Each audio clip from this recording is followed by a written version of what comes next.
sobre uma obra curtíssima do Tolkien chamada Ainulindale. Eu tenho certeza que eu pronunciei errado. Eu tentei verificar a pronúncia na internet, mas para cada vídeo, para cada site que eu entrava, era uma pronúncia diferente.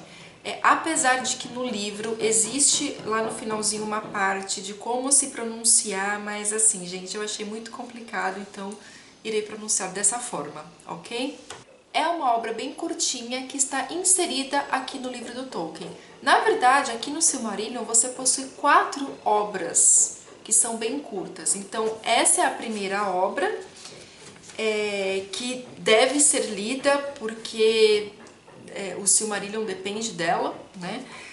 Temos uma outra que chama Valakenta, também não sei exatamente como se pronuncia. Então, você precisa ler cada uma delas para iniciar realmente a leitura do Silmarillion.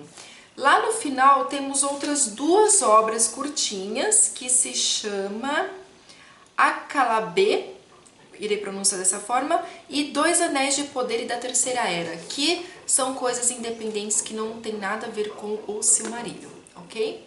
Então vamos lá. O vídeo de hoje é sobre Ainulindale. O Silmarillion ele foi publicado 4 anos depois da morte do Tolkien, então o Tolkien nunca viu o Silmarillion ali em forma de livro, né? Tem toda uma história sobre essa questão que o Tolkien, quando ele foi publicar O Senhor dos Anéis, a vontade dele era colocar o Silmarillion como um prefácio, como uma introdução do Senhor dos Anéis, mas, gente, pensa no tamanho do livro. A editora da época não aceitou de jeito nenhum, falou, nós já temos o Senhor dos Anéis, que já é uma obra gigantesca, né? E colocar o Silmarillion junto sem condições. Sem contar que eles estavam naquele período de guerra, eles não tinham papel. Enfim, tudo isso é muito bem explicado em um vídeo que eu fiz aqui para o canal sobre a biografia do Tolkien. Eu vou deixar aqui no box de informação para quem tiver interesse em conhecer essa questão das publicações do Tolkien. O Silmarillion, ele relata uma época muito antiga, muito anterior ao Senhor dos Anéis, muito anterior ao Hobbit, muito anterior a qualquer outra obra do Tolkien. É o início. O Silmarillion, ele é a Gênesis, ok? Você não tem lá na Bíblia Gênesis? Então, aqui você também tem uma Gênesis que na verdade é Gênesis. Ele só trocou nomes, tá? Para quem não sabe, Tolkien era cristão. E como Tolkien sempre gostou de escrever para crianças e principalmente de ler para os seus próprios filhos, então ele resolveu contar a história de Gênesis de uma forma bem divertida, né? Utilizando elementos fantasiosos, porque é o que atrai a criançada, ok? Você chegar para uma criança para falar sobre o Natal, que é o nascimento de Jesus, e explicar toda aquela coisa, a criança vai ficar te olhando com cara o quê? Então falar sobre Papai Noel e depois ir inserindo a história de Jesus, né? Isso tudo para a formação da criança, então por isso que a criança tem muito contos de fadas, porque a fantasia é importante ali para a educação da criança. Então é isso que Tolkien faz em suas obras, assim como C.S. Lewis também fez com as Crônicas de Nárnia, que eu pretendo ler esse ano também. Vamos ver se tudo dá certo. Então o Silmarillion, ele conta a história da Primeira Era, enquanto o Senhor dos Anéis você já tem a Terceira Era. Na verdade, o Senhor dos Anéis é o final da Terceira Era. Então, você que já leu O Senhor dos Anéis e Hobbit, e principalmente você que já assistiu os filmes, você tem aquela ideia de que o grande vilão ali na história é Sauron. Só que não, Sauron ele vem depois, né, da história de Silmarillion, porque aqui em Silmarillion você tem Morgoth. Então Morgoth é o grande senhor do escuro. Na verdade, ele é o primeiro senhor do escuro que aparece lá na Terra-média. E você tem os elfos que guerrearam junto com esse Morgoth para conseguir a Silmarils, para recuperar a Silmarils. Então, aqui você tem a história da Silmarils, que pelo que eu entendi, são, digamos que algumas gemas, se eu não me engano são 9, não tenho certeza, ok? Porque eu não li ainda essa parte, mas eu sei que são umas gemas. Então, Morgul quer essas gemas. E ali nessa história que eu vou narrar para vocês daqui a pouco, mas aí que surge Sauron. Sauron acaba servindo a Morgoth, e aí sim vocês terão todas as histórias. Mas a história de Silmarillion é essa, ok? É esse Morgoth, né? Você tem toda a criação do mundo, você tem Morgoth e ele querendo recuperar essas gemas. Como eu disse no vídeo anterior, é um livro muito extenso, de verdade. Você tem um glossário gigantesco ao final, você tem mapas, você tem árvore genealógica que o Christopher Tolkien, que é o filho do Tolkien, fez, né, pra gente poder se situar. Eu vou mostrar aqui. Ó, tem várias árvores genealógicas, gente, assim, é realmente muito complicado. Não é um livro assim, ele, apesar de ser curtinho, ele tem que ver quantas páginas, contando com glossário, com tudo, 460 páginas, tá? Mas assim, de história mesmo, ele tem 388 páginas. Deixa eu mostrar aqui por dentro. As letras, assim, são bacanas, dá pra ler super tranquilo, apesar da folha ser branca. Como eu disse, essa edição aqui é péssima, não gosto dessa edição, mas é a que nós temos, né? Não é um livro gordinho, mas é um livro muito complicadinho, porque tem muitos nomes, é muita informação em um parágrafo só. Então eu falei, não tem condição. Eu li 2 capítulos do livro e eu falei, eu não tenho condições de fazer um vídeo resenha digno de Tolkien, né? Porque eu sou muito fã do Tolkien. Um vídeo falando, o que eu vou falar em um vídeo, gente, de, sei lá, 15 minutos de um livro desse? Não dá. Então eu falei, eu vou fazer um diário de leitura mesmo. Planeta Terra. Vamos lá. Primeiro de tudo, Planeta Terra. Aqui no livro ele é chamado de Arda, ok? Gravem essa informação. E nós temos um deus supremo, que ele se chama Eru. Esse deus Eru, ele é muito conhecido aqui em Arda como Ilúvatar. E ele gerou, através do seu pensamento, uma raça chamada Ainur, que é conhecido como Sagrados. E esses Ainur faziam companhia, né, para Ilúvatar antes de tudo ser criado. Então era tudo um vazio. Ilúvatar propôs para os Ainur uma canção, de todos eles cantarem. Então todos eles cantavam, gente, é uma mitologia muito rica e muito bonita. Eu não sei se eu vou conseguir, através do vídeo, passar para vocês, né, fazendo um diário de leitura, a questão poética que o Tolkien coloca no texto, ok? Então, assim, leiam cada capítulo e depois assistam um vídeo, ok? Porque... E assim, gente, pode ter coisas que talvez eu não tenha entendido muito bem, compreendido, e assim, eu irei ser muito clara com vocês, olha, eu não entendi tal coisa, e aí vocês coloquem ali nos comentários se você entendeu, porque, gente, tá sendo um desafio mesmo fazer esse vídeo, não é um livro fácil, então assim, eu conto com a colaboração de todos vocês, vamos ler e estudar Silmarillion juntos, certo? Então, Ilúvatar propôs para essa raça, os Ainur, temas musicais. Então muitos cantavam sozinhos, outros cantavam juntos e alguns apenas ouviam. Eles não cantavam, eles apenas ouviam aquela parte da mente, do pensamento de Ilúvatar que eles compreendiam, que foi crescendo nessa compreensão sobre esse lado da mente de Ilúvatar, foi crescendo no decorrer do tempo. Assim como Gênesis, você percebe que existem muitas metáforas. E esses Ainur, né, essa raça que Tolkien chama de os Sagrados, eu coloco muitos deles como os anjos, né, na Bíblia, né? Deus criou os anjos. Então eu estou fazendo essas associações. E aí aí que Ilúvatar um dia reuniu todos os Ainur. Ele pediu para os Ainur criarem uma canção, algo magnífico. Cada um tinha que usar os seus próprios pensamentos, os seus próprios recursos, enquanto Ilúvatar ficou sentadinho só observando e escutando. E aí que os Ainur criaram uma sinfonia, que é descrita no livro como Sinfonia Magnífica, porque a voz deles era uma mistura de flauta com harpas. Então, assim, era uma coisa muito divina. E essa música ela foi tão magnífica que ela ultrapassou os limites de Ilúvatar e chegou ao vazio. E aí que Ilúvatar presenteia esses Ainur com um fogo secreto, um fogo sagrado.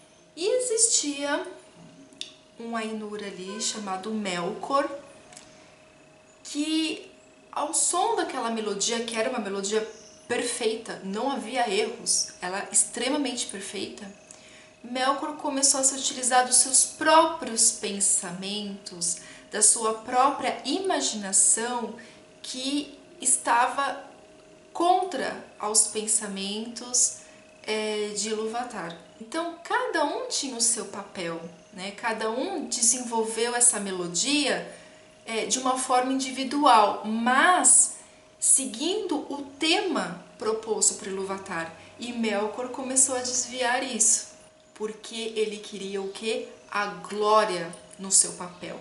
E Melkor, digamos que ele foi um abençoado de Ilúvatar, porque ele tinha dons, poderes próprios, que eram maiores do que os outros Ainur. E Melkor queria o quê? Essa chama imperecível, esse fogo secreto de Ilúvatar. Então ele começou, ele mesmo, a ir até esse vazio, à procura dessa chama, desse fogo. Qual que era o objetivo de Melkor? Era dar existência às coisas. Ele queria dar existência às coisas. Então, chegou um momento que ele percebeu que esse fogo secreto estava com Ilúvatar. A infidelidade do pensamento de Melkor começou a sair na sua melodia, que começou a atrapalhar seus outros irmãos, porque eles perceberam que não havia mais sintonia. Aquela canção que era perfeita, né, começou a não ser mais perfeita. E aí que Ilúvatar percebeu isso, mas ele levantou sorrindo, ergueu a sua mão esquerda e propôs um outro tema, bem diferente daquele que ele havia proposto e que saiu aquela melodia incrível. Então, mais uma vez, Melkor quis, né, ser mais do que Ilúvatar, então desalinhou novamente a melodia, e aí que a canção parou, porque os outros eles pararam porque a melodia de Melkor foi tão violenta, tão absurda, que eles realmente se calaram. E aí que Ilúvatar levantou-se novamente. E aí que quando Ilúvatar levanta, já com um semblante mais severo, não mais rindo, ele ergueu agora a mão direita. Antes ele tinha erguido a mão esquerda com o segundo tema. Depois ele levantou a mão direita com o terceiro tema. E aí que novamente, nessa terceira melodia, que também era diferente das outras duas, houve um desequilíbrio, e aí foi que Ilúvatar levantou-se de uma forma bem violenta. E aí que ele levantou as duas mãos, né? Mão direita, mão esquerda, e parou com a música. E aí ele fala o seguinte: poderosos são os Ainur, e o mais poderoso dentre eles é Melkor. Então ele percebe, né? Ele sabe, não é que ele percebe, ele sabe, ele fez Melkor o mais poderoso. Mas para que ele saiba, e saibam todos os Ainur, que eu sou Ilúvatar.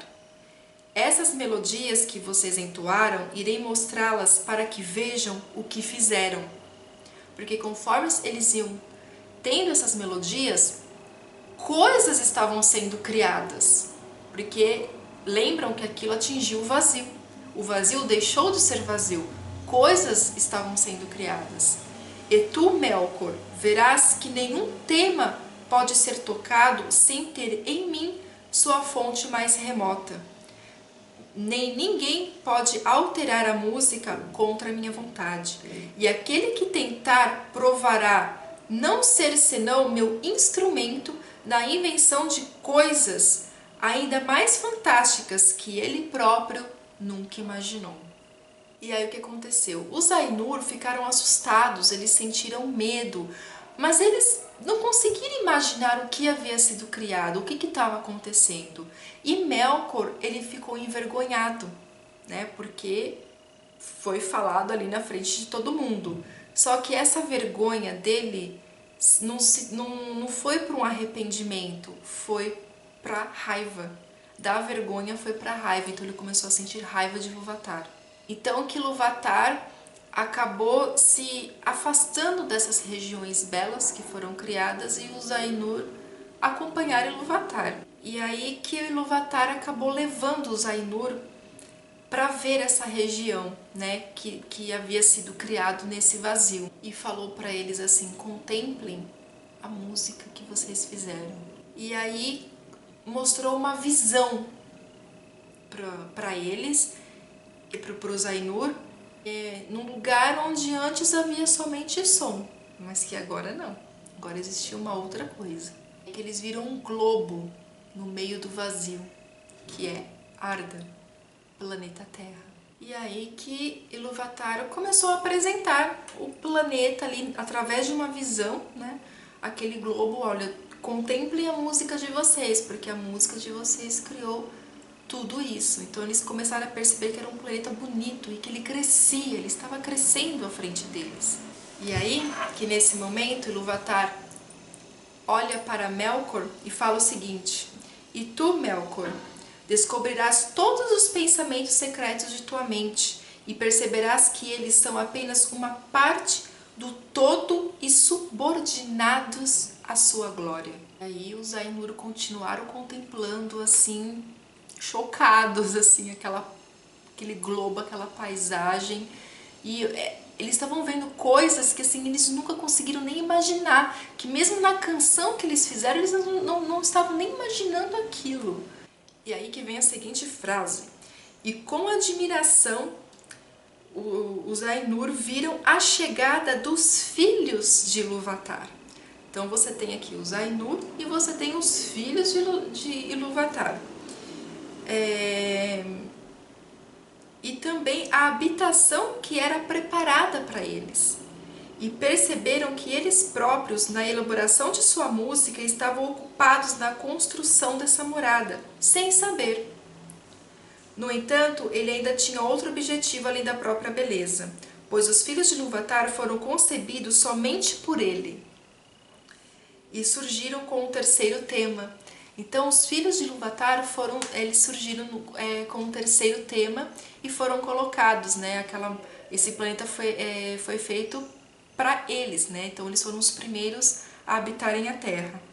Eles não estavam no tema que Ilúvatar propusera no início, né? Eles não faziam parte do tema, mas devido à influência de Melkor, e nenhum dos Ainur participou também dessa criação. Portanto, quando os Ainur os contemplaram, mais ainda os amaram, por serem os filhos de Ilúvatar, diferentes deles, mesmo estranhos e livres, pois neles verem a mente de Ilúvatar refletida mais uma vez e aprender um pouco mais de sua sabedoria. E qual não fosse por eles, teria permanecido oculta até mesmo para os Ainur. Então, os filhos de Ilúvatar são os elfos e os homens. Então, os elfos, eles entram nessa categoria dos Ainur, nessa raça. E esses filhos de Ainur que foram criados no terceiro tema foram os homens, né, os seres humanos. E aí que os Ainur sentiram desejo também de habitar esse planeta. E não eram todos, mas alguns sentiram esse desejo. E Melkor era o chefe desses que sentiram essa vontade. E Ilúvatar prometeu dons para esses seres, e Melkor já estava invejando esses dons. Então ele queria o quê? Dominar esses elfos, dominar esses homens aqui na Terra. E agora começa a entrar uma mitologia. Eu digo assim, Tudo isso é uma mitologia, mas eu digo uma mitologia com seres específicos, que possuem nomes específicos e que são o que eu chamo de espíritos da natureza, né? Eu sou uma pessoa que estudei muito mitologia, eu falo que os elementais, né, para quem já... Eles são o quê? Eles são os anticorpos do planeta Terra. E de uma forma mais bonitinha, nós chamamos eles de espíritos da Terra. Então aqui entra muito essa questão. Então eu vou falar aqui para vocês mais ou menos quem é cada um, para vocês terem uma noção, porque esses nomes vão aparecendo muito no decorrer e você fica aquela questão, quem é ele mesmo? Aí você tem que voltar, pesquisar, ele é o espírito da água, e, né? Para você compreender o que o Tolkien está querendo dizer aí na construção do mundo. Então ele fala o seguinte, ora, foi para a água que aquele Ainu, que os elfos chamam de Ulmo, voltou seu pensamento, e de todos foi ele quem recebeu de Ilúvatar noções mais profundas de música, já sobre os ares, os ventos. Aí você tem o Aulë, a quem Ilúvatar considera talentos e conhecimentos poucos inferiores ao de Melkor. Mas a alegria e o prazer de Aulë estão no ato de fazer e no resultado desse ato. Não se pode, nem em sua própria capacidade, motivo pelo qual ele dá, e não acumula, é livre de preocupações e sempre se interessa por alguma nova obra. E aí tem uma parte aqui que Ilúvatar conversa com Ulmo, dizendo, olha, Melkor quer atacar tua província. Ele começa meio que a alertar que Melkor irá atacar. E aí Ulmo fala, na verdade a água tornou-se agora mais bela do que meu coração imaginava. Meu pensamento secreto não havia concebido o floco de neve. Nem em toda a minha música estava contida a chuva que cai. Procurarei Manwë, eu acho que é assim que se pronuncia, para que ele e eu possamos criar melodias eternamente para o teu prazer. Então Manwë e Ulmo se aliaram desde o início e sobre todos os aspectos serviram com a máxima fidelidade os objetivos de Ilúvatar. E esse Manwë, dentro do pensamento de Ilúvatar, era irmão de Melkor. E aí que nesse momento o Ilúvatar tirou essa visão deles da terra, porque ele percebeu que as trevas, que uma escuridão estava entrando. E aí Ilúvatar falou o seguinte, conheço o desejo de suas mentes, de que aquilo que viram venha na verdade a ser, não apenas no pensamento, mas como vocês são e no entanto diferente. Logo eu digo, Eá, que essas coisas existam, e mandarei para o meio do vazio a chama imperecível, e ela estará no coração do mundo, e esse mundo existirá. Então era só uma visão do que havia sido criado, mas não havia se materializado. E ele precisava, né? Ilúvatar teria o quê? Que colocar esse fogo, né? Esse fogo primordial, para que isso realmente existisse. E ele fala, e aqueles de vocês que quiserem, poderão descer e entrar nele. E aí que os Ainur viram uma luz muito forte, assim, bem longe, e ali o mundo foi criado. Então, na raça dos Ainur, uma parte quis ficar junto com Ilúvatar, mas outra parte quis ir para Arda. E quem foi para Arda foram os mais belos e os mais poderosos. Mas Ilúvatar colocou uma condição, ele impôs uma condição. No entanto, essa condição era o seguinte, a consequência necessária de seu amor, que o poder deles a partir daí fosse contido no mundo e a ele restrito, e nele permaneceria para sempre até que ele se contemplasse, para que eles fossem a vida no mundo e o mundo a deles. E por esse motivo foram chamados de Valar, os poderosos do mundo. Então essa raça de Ainur que foram para a Terra foram chamados de Valar. E quando esses Valar chegaram à Terra, eles viram que tinha muita coisa para ser feita. Eles ficaram até assustados, não era aquilo que eles tinham visto naquela visão. Era ainda uma escuridão, tudo tinha que ser feito. Então eles perceberam que aquela visão daquele mundo bonito que eles tinham visto era apenas uma visão. E que para aquilo acontecer, eles eram os responsáveis por criar, de começar aquela obra que eles haviam visto. Então a parte principal dessa criação coube a Manvi, Aule e Ulmo. Mas Melkor também estava ali desde o início e interferia em tudo o que era feito, transformando-o, se conseguisse, de modo que satisfazesse seus próprios desejos e objetivos. E ele acendia enormes fogueiras. E assim, quando a terra ainda era jovem e repleta de energia, Melkor a cobiçou e disse aos outros Valar: este será o meu reino e eu o designo como meu. E aí, gente, que começa a situação. E Manvi responde para Melkor: este reino tu não tomarás como teu, pois muitos trabalharam aqui não menos do que tu.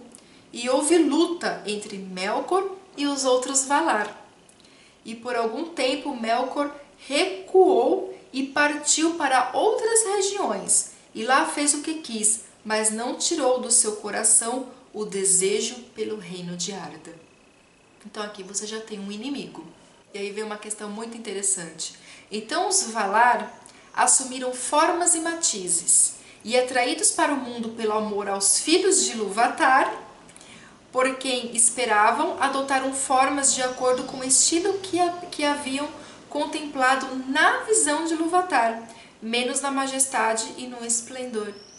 Além do mais, sua forma deriva do seu conhecimento do mundo visível e fez de derivar do mundo em si. E aí que eles começaram a caminhar conforme os Valar, né, que estavam aqui na Terra. Aí o Tolkien começa a narrar que eles começaram a usar roupas, né, porque antes eram todos nus, né. E aí vem o seguinte: e os Valar atraíram para si muitos companheiros, alguns menos grandiosos do que eles, outros quase tão grandiosos quanto eles, e juntos trabalharam na organização da terra e no controle dos seus tumultos, porque eles começaram a tumultuar tudo. Melkor não viu o que era feito, que os Valares caminhavam sobre a terra como forças visíveis, trajadas com roupas do mundo. E eram lindos e gloriosos ao olhar, além de jubilosos, e que a terra estava se tornando um jardim para seu prazer, e que seus turbilhões estavam subjugados. Cresceu-lhe então muito mais a inveja, e ele também assumiu uma forma visível. Mas em virtude do seu ânimo e do rancor que nele ardia, essa forma era escura e terrível. Aí que ele desceu sobre Arda com toda a sua majestade. E aí começou uma batalha dos Valar com Melkor pelo domínio de Arda. E Tolkien fala o seguinte: e sobre esses tumultos os elfos sabem pouquíssimo, pois o que foi aqui declarado teve origem nos próprios Valar, com quem os Eldalier falavam na terra de Valinor, e por quem foram instruídos, mas os Valar pouco se dispõem a relatar sobre as guerras anteriores à chegada dos elfos. Então, os Valar criavam temas e Melkor destruía. Mas o trabalho deles não foram totalmente em vão, porque a terra ela foi sendo moldada. E assim finalmente estabeleceu-se a morada dos filhos de Ilúvatar nas profundezas do tempo e no meio das estrelas incontáveis. Então esse aqui é o início, né? Como tudo se formou. Então fique claro que nós temos Eru e Ilúvatar é como se pronuncia dentro da língua élfica. Eu não sei a língua élfica, nunca estudei. Eu sei que tem pessoas que conhecem, que estudaram e tal. Então Ilúvatar é Eru dentro dessa língua élfica. Então é isso, gente. Esse foi o primeiro vídeo, né, sobre o diário de leitura de Silmarillion. E no próximo vídeo irei fazer o diário do Valakenta, ok? Beijos pra vocês e até o próximo vídeo. Tchau!